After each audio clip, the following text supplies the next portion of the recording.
Bonjour à tous, une petite vidéo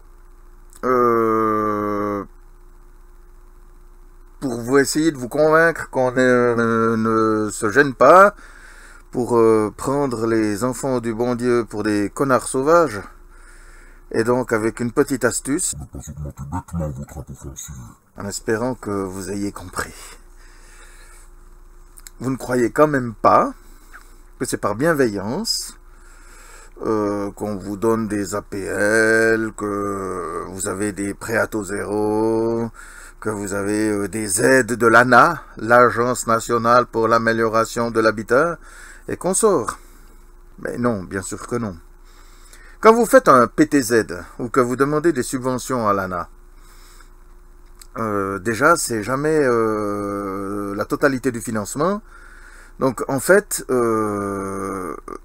il faut commencer par accepter l'idée que ces aides sont là pour vous inciter à investir.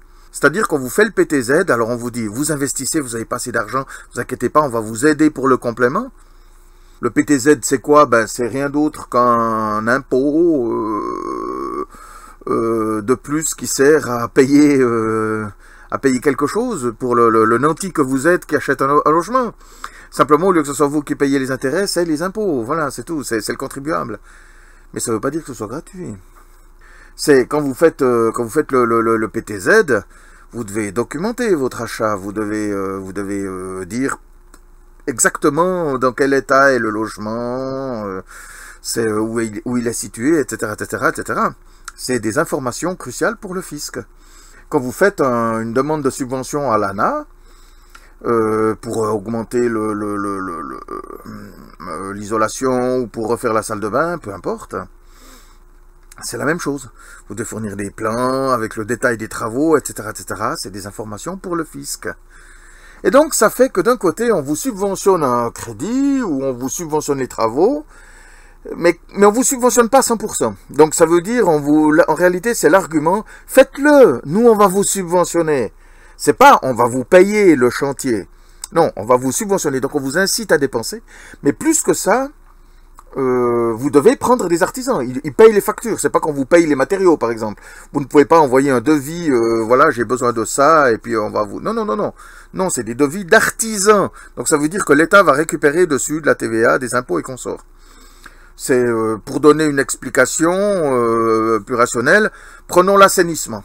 Vous avez deux solutions. Ou bien vous le faites vous-même, il vous coûte 3000, ou bien vous le faites faire par un artisan, il vous coûte 9000. Vous avez 4000 de subvention, il vous a coûté que 5000, quoi. Voilà, donc vous avez le choix. Et l'ANA, c'est la même chose. On vous prend maximum les 2/3 des factures en charge. Et donc le dernier tiers est à votre charge. Et tout ça par des artisans. Vous ne faites pas vous-même les travaux, vous les faites faire à des artisans. Comme ça au moins, ça fait toujours ça moins de perdu pour l'État. Mais surtout, dans ces deux cas, que ce soit l'un ou l'autre, vous aurez eu les intérêts à l'œil, vous aurez eu une subvention.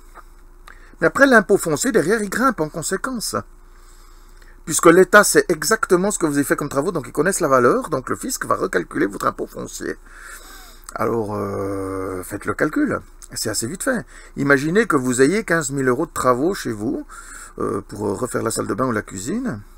L'ANA vous verse 10 000, donc vous empruntez 5 000, vous avez documenté tout ça.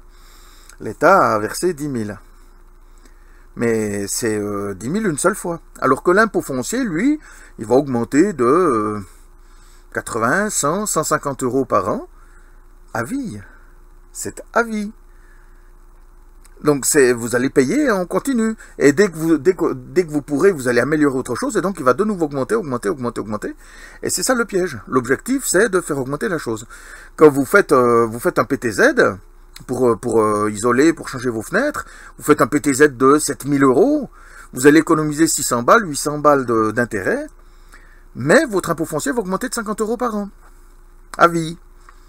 C'est vite amorti, hein, je veux dire, 10 ans, 15 ans, voilà, l'État a amorti les intérêts qui vous a subventionné pour que vous fassiez les travaux, Puis après, bah, vous, pendant 25 ans, vous payez à vide les intérêts que vous auriez mieux fait de payer vous-même.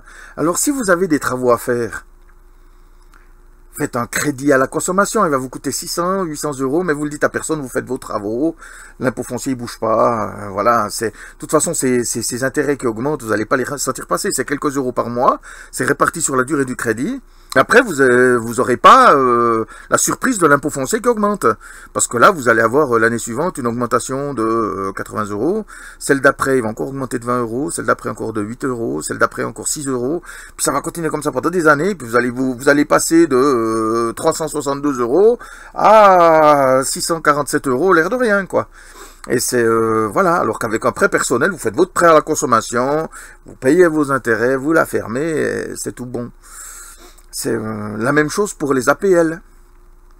Les APL, n'allez pas croire que c'est une aide sociale. Si c'était une aide sociale, les APL, on les percevrait quand on en a besoin, quand il y a lieu de les percevoir. C'est-à-dire que vous avez votre logement, vous vous retrouvez au chômage dû, vous êtes dans la merde, vous vous êtes séparés, vous vous retrouvez avec les gosses, vous avez la moitié du revenu. Voilà, là, ce serait une aide ponctuelle d'État. Mais non.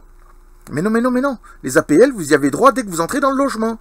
Vous allez voir l'agent immobilier, puis vous avez donné votre budget, puis là, il vous présente un logement, puis vous lui dites oui, mais c'est un peu au-dessus de mon budget. Et l'agent immobilier vous répond oui, mais avec les APL, c'est bon, ça le fait. Donc, les APL sont là pour faire rentrer dans votre budget un logement trop cher. La chose est logique, ça permet d'améliorer la rentabilité de la promotion immobilière, donc de favoriser la construction, de favoriser la promotion immobilière, tout simplement. Il faut savoir que si la promotion immobilière peut avoir des rendements phénoménaux, pour illustrer, hein, vous prenez un immeuble de 7 logements, vous avez 3 logements de 2 pièces, 3 logements de 4 pièces, puis en haut vous avez une belle attique sur toute la surface avec une immense terrasse, vous vendez les 3 logements de 2 pièces, les 3 logements de 4 pièces, l'immeuble il est payé. La TIC, c'est pour vous. Voilà, la promotion immobilière, c'est ça. Hein. Alors, je fais un peu cliché, mais je vous dis pas ça pour rien, puisque j'ai connu personnellement des tas de cas comme celui-là.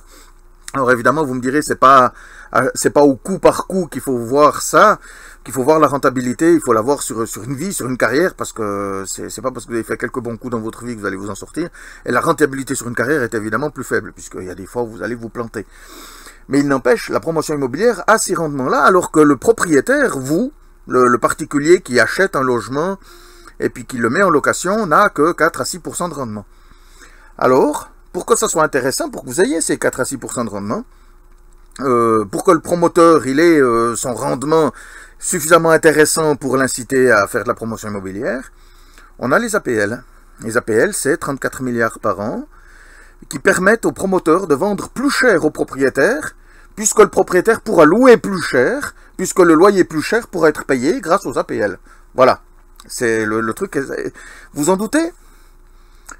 Eh bien écoutez, c'est simple, j'ai mis un article en dessous là que j'avais écrit il y a quelques années, où vous verrez que l'aide à la construction, l'aide au logement, alors à l'époque c'était pas les APL, hein, il y a eu l'aide à la pierre, les machins, enfin il y a eu toute une évolution, c'est apparu en 1952, la même année que la fondation de Bouygues Immobilier.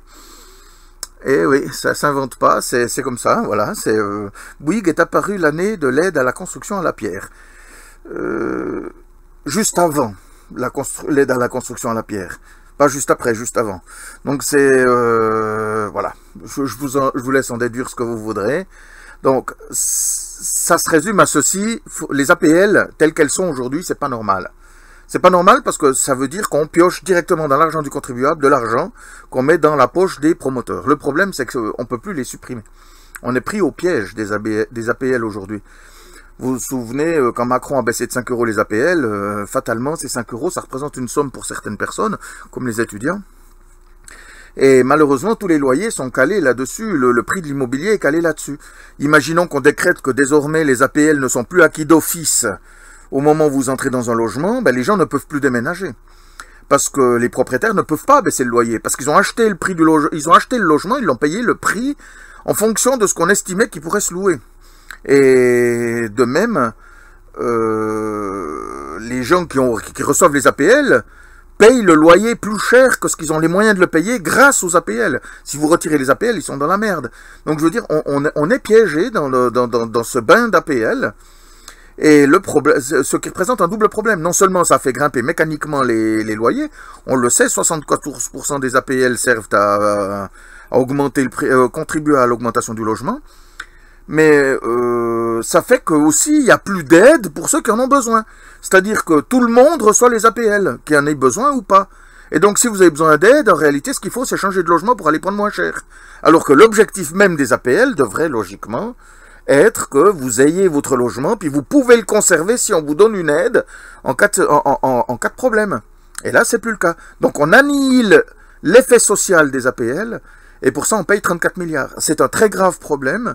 D'un point de vue budgétaire en fait, il y a une somme énorme à récupérer, pas la totalité parce qu'il y a des gens qui auront besoin des APL pour pouvoir payer leur loyer, mais en réalité les loyers qui sont trop hauts devraient déjà baisser.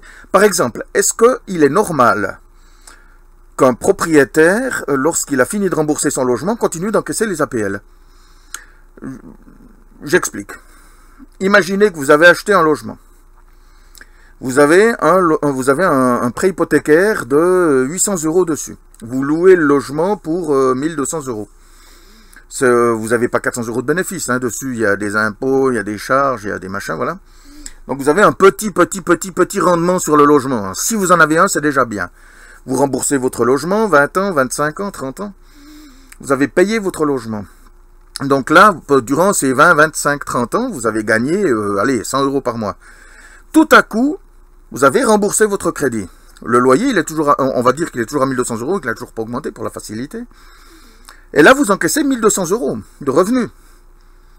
Franchement, s'il y avait 150 € d'APL sur le loyer, on pourrait considérer que vous pourriez baisser le loyer de 150 €.